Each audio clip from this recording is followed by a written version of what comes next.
Voyez aujourd'hui comment une employée de magasin main bouchée m'a rappelé que l'amour est véritablement la guerre spirituelle suprême.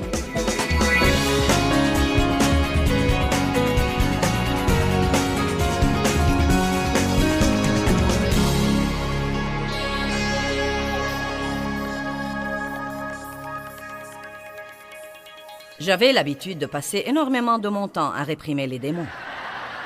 J'ai appris toutes les expressions de la guerre spirituelle.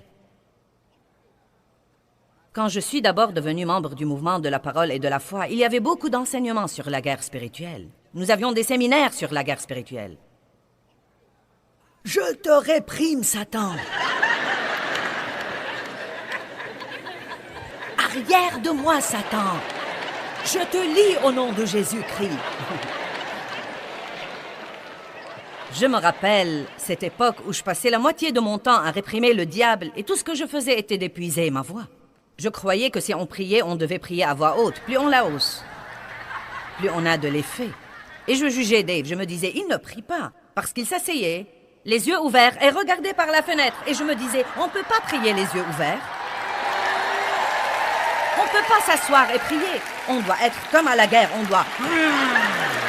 Donc, je marchais, et je criais, et je hurlais. Et Dave regardait paisiblement les nuages, et regardait l'air comme ça.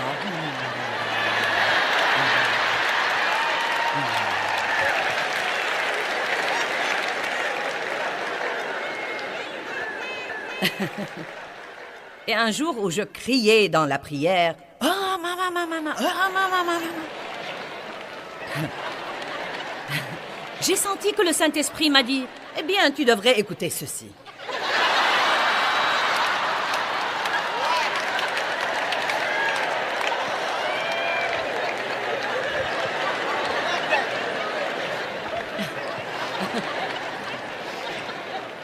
Et puis j'ai commencé à avoir cette révélation. Il m'a dit, « Jésus n'a jamais eu de problème avec le diable. »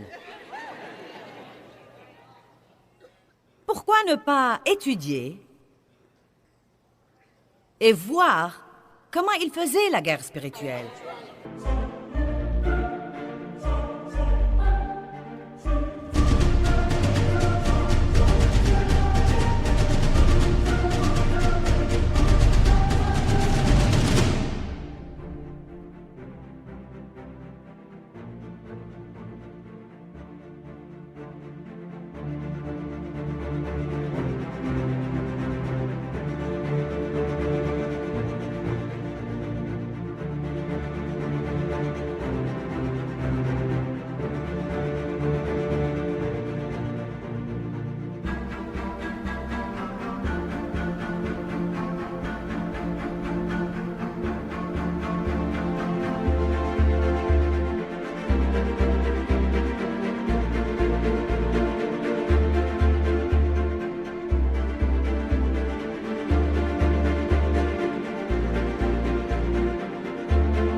Jamais eu d'ennui avec le diable. Il restait en relation étroite avec Dieu. Éphésiens 6, 10, tirez vos forces de lui, cette force qui vient de votre union avec lui. Il marchait dans la paix, il ne laissait jamais rien le troubler. Pas étonnant que Dieu ait dit à Moïse et que Moïse ait dit aux Israélites quand ils étaient entre la mer Rouge et l'armée égyptienne, « Gardez votre paix et Dieu combattra pour vous. »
La paix est une guerre. Car quand vous gardez la paix dans une situation difficile, vous prouvez que vous faites confiance à Dieu. Ne dites pas « je fais confiance à Dieu » pendant que vous piquez une crise. Mais prouvez que vous lui faites confiance. Revêtez-vous de la justice. Sachez qui vous êtes en Christ. Le royaume de Dieu, ce n'est pas les choses. C'est la justice. Vous savez qui vous êtes en Christ et de ce fait, vous avez la paix. Puis vous avez la joie dans le Saint-Esprit. Je me rappelle toutes ces années que j'ai passées à réprimer le diable. Et vous savez quoi? Je priais pour tant de choses dont je n'avais pas plus besoin qu'un homme sur la lune. Je priais pour un manteau de fourrure. Tout le monde portait des manteaux de fourrure à l'époque. C'était comme un signe de prestige. Donc je priais pour un manteau de fourrure. Et je priais pour l'agrandissement de mon ministère. Et vous savez, je priais pour une promotion. Et je priais pour ceci. Et je priais pour cela. Je n'avais pas la moindre idée de qui j'étais en Christ. Je vivais sous la culpabilité et la condamnation tout le temps. Allez! Je n'avais pas de paix, je n'avais pas de joie. Et je disais que j'étais une enfant du royaume. J'étais complètement ignorante là-dessus. J'étais une chrétienne superficielle. J'étais une chrétienne charnelle. Tout dépendait de ce que je voulais, de ce que je pensais et de ce que je ressentais. J'avais un appel sur ma vie. Et à cette époque-là, j'enseignais à 25 personnes dans ma salle de séjour. Et 5 ans plus tard, j'ai eu une petite promotion de Dieu et j'enseignais dans une église à St. Louis où j'étais parmi les pasteurs associés. J'avais un appel mondial, international, énorme sur ma vie, mais Dieu n'allait pas me promouvoir avant que je n'apprenne vraiment à rester habillé spirituellement. Parce que si Dieu choisit de vous mettre dans de hauts lieux pendant que vous êtes nus spirituellement, le diable vous tuera.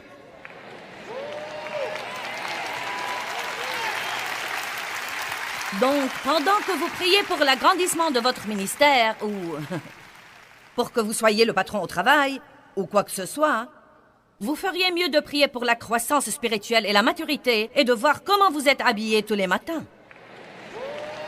Allez! Maintenant, Colossiens 3:12.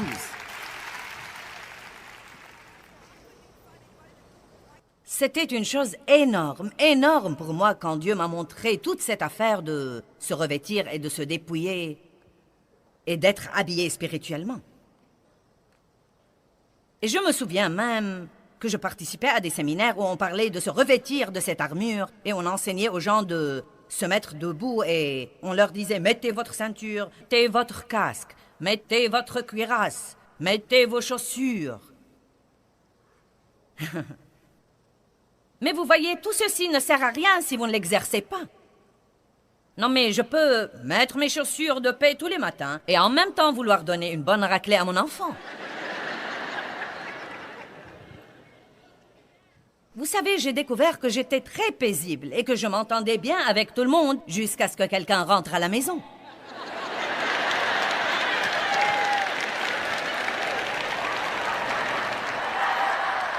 Quand j'étais seule à la maison et que Dave était au travail et que les enfants étaient à l'école, je jouais ma musique d'adoration et j'écoutais mes bandes d'enseignement et je disais « Alléluia, oh le Seigneur soit loué ». Je me sentais vraiment si spirituelle.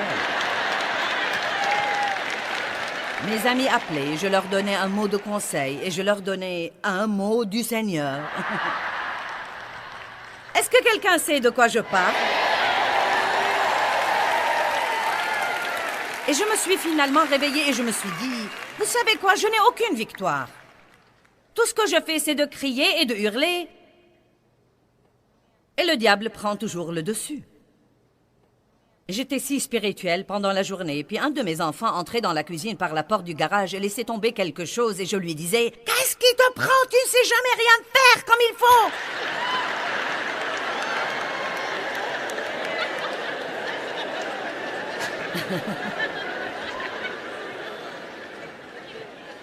Et après avoir piqué ma crise, je me sentais coupable. Dieu, je ne peux pas m'en empêcher.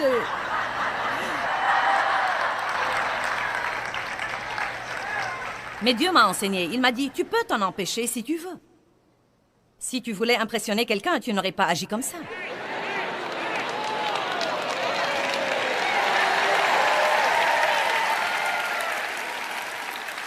Donc, revêtez est une instruction qui nous dit de faire quelque chose exprès.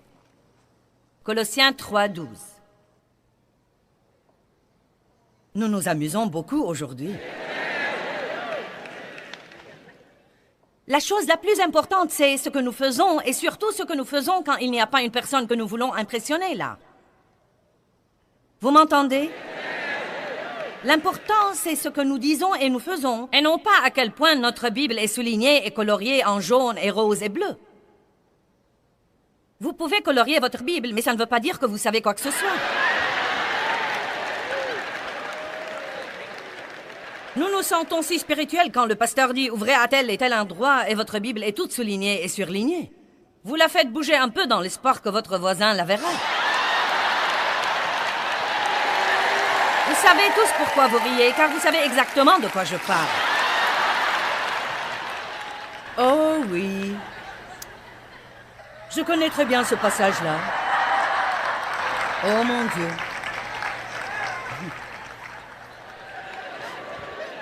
La chose la plus importante n'est pas ce que nous soulignons, mais ce que nous faisons, et surtout ce que nous disons et faisons, quand il n'y a pas une personne que nous voulons impressionner présente là.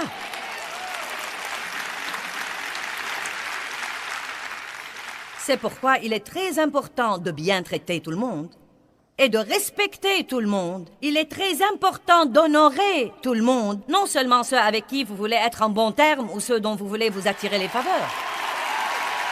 Mais vous devez surtout être gentil avec ceux qui, dans le naturel, ne sont rien pour vous, mais sont quelque chose pour Dieu. Revêtez-vous veut dire faire quelque chose exprès, prendre une décision sur la manière dont vous allez vous comporter et vous conduire. Et nous devons passer un temps le matin à nous habiller spirituellement. Je vous défie de prendre 15 minutes tous les matins pour mettre vos habits spirituels. Et ça ressemble à peu près à ça. Dieu, je veux être une personne miséricordieuse. Quand les autres ne feront pas tout comme je voudrais, aussi vite que je voudrais, je me revêtirai de la miséricorde. Si ce type qui conduisait hier et qui m'a donné la moitié du signe de la paix...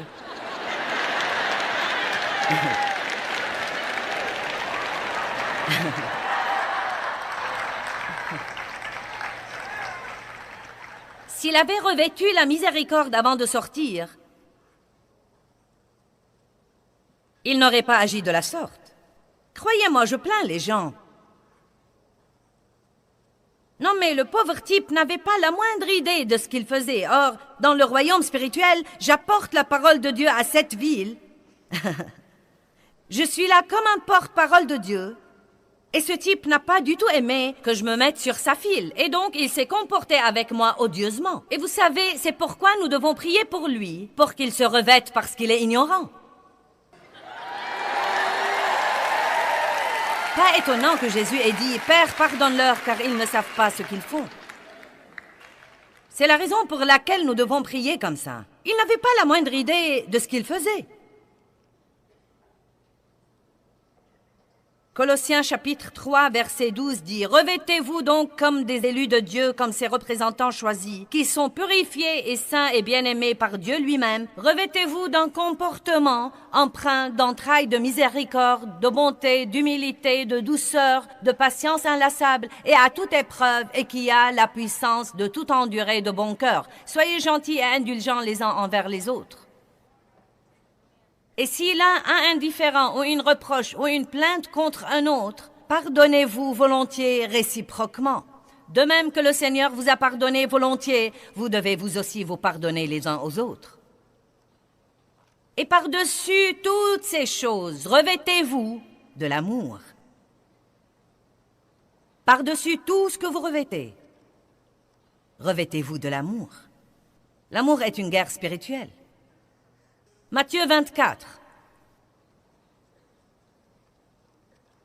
C'est pourquoi je crois que nous sommes dans une époque tellement intense d'obscurité. Et si nous ne pouvons pas motiver le corps de Christ à vraiment marcher dans l'amour, Plus ça devient obscur, plus ça devient dangereux pour nous. Vous m'entendez? Vous comprenez vraiment ce que je dis? Nous ne pouvons pas nous permettre de sortir de nos maisons et de nous comporter comme le reste du monde. Il est temps que nous prenions la décision de faire ce que nous savons faire. Oui, Dieu est miséricordieux, et oui, sa grâce couvre nos péchés, mais nous devons arrêter de faire les choses que nous ne devons pas faire. Je n'y peux rien. Passez plus de temps avec Dieu et stimulez la puissance du Saint-Esprit au-dedans de vous, et vous pourrez résister à ces choses. Matthieu 24:10 dit « Et plusieurs seront offensés dans les derniers jours. » Ce chapitre tout entier parle des signes des derniers temps. Guerre, rumeurs de guerre, tremblements de terre, famine. Non mais nous voyons ça, n'est-ce pas? Nous le voyons partout. Non mais bonté divine, mon fils est en Indonésie. Et dans toute cette région-là, ils ont d'incroyables événements. Mon fils David me dit « C'est fou ici. » Il me dit « C'est une chose après l'autre, après l'autre, après l'autre. » Et donc, nous disons, oui, cela se produit. Mais si souvent, quand les gens enseignent là-dessus, ils s'arrêtent au verset 8. Et quand vous voulez aller au verset 10, 11 et 12, c'est là que ça devient intéressant. Et alors, plusieurs seront offensés et rebutés et commenceront à se méfier d'eux et à abandonner ceux à qui ils devraient faire confiance et obéir. Et ils succomberont et se trahiront et se haïront les uns les autres. Combien de gens offensés y a-t-il dans l'Église aujourd'hui? Plusieurs seront offensés. Et plusieurs faux prophètes s'élèveront et égareront plusieurs. Nous les voyons certainement. Et l'amour du plus grand corps de gens, c'est nous, l'Église, se refroidira. C'est un signe des derniers temps. Vous comprenez ça? Nous le voyons aujourd'hui. L'amour du plus grand corps de gens s'est refroidi. Et vous savez, une des choses tragiques qui ont eu lieu, je suis sûre que quand le président Roosevelt a fait ça, il voulait vraiment aider et il essayait de résoudre un grand problème. Quand le gouvernement a dit « nous nous occuperons des pauvres », les gens ont fait confiance au gouvernement au lieu de Dieu. Et ça a plutôt rendu l'Église paresseuse, car si vous lisez la Bible, nous sommes censés nous occuper des pauvres. Allez, il y a des instructions dans la Bible sur les vraies veuves et comment s'occuper des veuves. Et si elles sont des commères ou si elles ne se comportent pas pieusement, vous ne devez pas les aider. Et ce qui arrive maintenant, c'est que le gouvernement aide tous ceux qui font la queue et s'inscrivent. Et ça ne peut pas continuer comme ça. Oui, il y a des gens qui ont besoin d'aide et qui la méritent. Mais il y a un très grand déséquilibre là-dedans. Dieu n'a pas oint le gouvernement pour s'occuper des pauvres. Il a oint l'Église pour s'occuper des pauvres.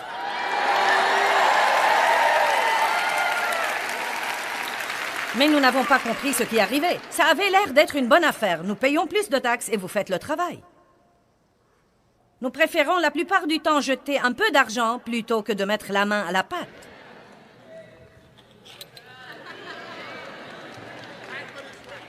Amen. Nous préférons prier pour un réveil plutôt que d'avoir ce réveil. Car si les gens qui ont besoin de Dieu viennent, ils ne seront pas comme vous. Ils ne parleront pas votre langue. Peut-être qu'ils ne sentiront pas bon et se conduiront mal. Allez. Et parce que nous ne voulons pas, nous disons « Eh bien, vous savez, l'amour n'est pas exclusif, il est inclusif. L'amour a de la place pour tout le monde dans son cercle, et non seulement pour les gens qui sont comme nous. » Oh, alléluia, je prêche bien aujourd'hui.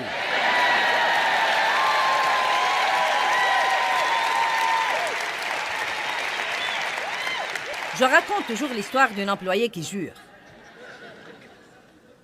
Je faisais des courses et je suis entrée dans un magasin pour réparer mes lunettes de soleil et la fille qui gérait le magasin était mal embouchée. Et c'était dans une région du pays qui est un peu plus avancée dans le péché que nous ne le sommes ici au Moyen-Orient. Pardon, à l'Est, au Midwest. Où que je sois aujourd'hui. Au Midwest. Oui, bien. Je pourrais être au Moyen-Orient demain, on ne sait jamais. Et donc une fille qui avait un appel évangéliste très fort sur sa vie était avec moi. Et elle a commencé à lui parler. Vous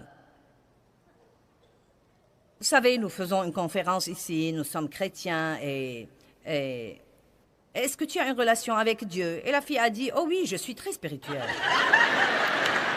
Et je me suis dit, oh oh. Les gens qui sont spirituels m'inquiètent toujours, car on ne sait jamais ce que cela signifie. Mais elle proférait des grossièretés, et peu de temps après, elle a proféré une obscénité.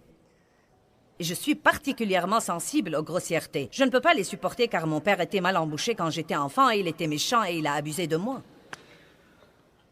Et je devais vraiment me garder d'être hyper religieuse avec elle. Et donc, nous avons continué à parler, et elle a dit, eh bien, je suis sûre que je ne devrais pas utiliser ce langage, mais vous savez, je pense que Dieu jure de temps en temps. Eh bien, maintenant, j'étais vraiment indignée. Et je me suis penchée sur le comptoir. Et je lui ai dit, Dieu ne jure jamais. J'allais tout de suite défendre la réputation de Dieu, vous voyez? Mais la fille évangéliste qui était avec moi a intervenu directement et elle lui a dit, mais il aime les gens qui jurent.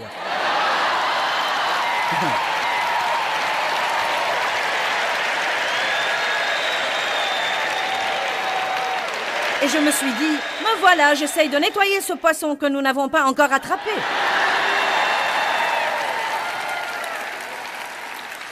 N'est-ce pas ce que nous faisons la plupart du temps? Nous essayons de corriger les gens et de redresser leur comportement avant de leur montrer assez de l'amour de Christ pour les intéresser à être chrétiens. L'amour du plus grand corps se refroidira à cause de l'iniquité accrue et de l'anarchie sur terre. Revêtez-vous de l'amour, c'est une guerre spirituelle. Revêtez-vous de la paix. Revêtez-vous de la justice. Sachez qui vous êtes en Christ. Quand vous faites quelque chose de mal et que vous vous en repentez sincèrement, vous êtes lavé dans le sang et il n'y a plus de culpabilité ou de condamnation. Et quand le diable vient et essaye de vous accuser, vous feriez mieux de lui dire « Écoute, je sais qui je suis. Celui qui n'a point connu le péché est devenu péché afin que je devienne la justice de Dieu en Christ. » Peut-être que je suis un peu sortie de la barrière, mais j'appartiens toujours à Dieu. Amen. Revêtez-vous de toutes ces choses. Mettez le casque du salut, pensez comme une personne sauvée. N'allez pas à l'église pour penser comme un pécheur. Amen. Soulevez le bouclier de la foi. De foi en foi, et non pas de foi en doute, en incroyance, et vous retournez à la foi de temps en temps, puis au doute, et à la crainte et au souci, puis à un peu de foi.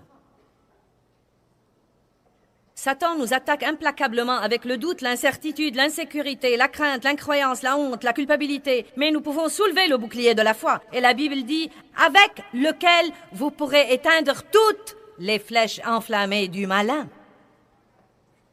Mais remarquez que soulever demande un effort. Libérer votre foi demande un effort. Surveiller votre pensée demande aussi.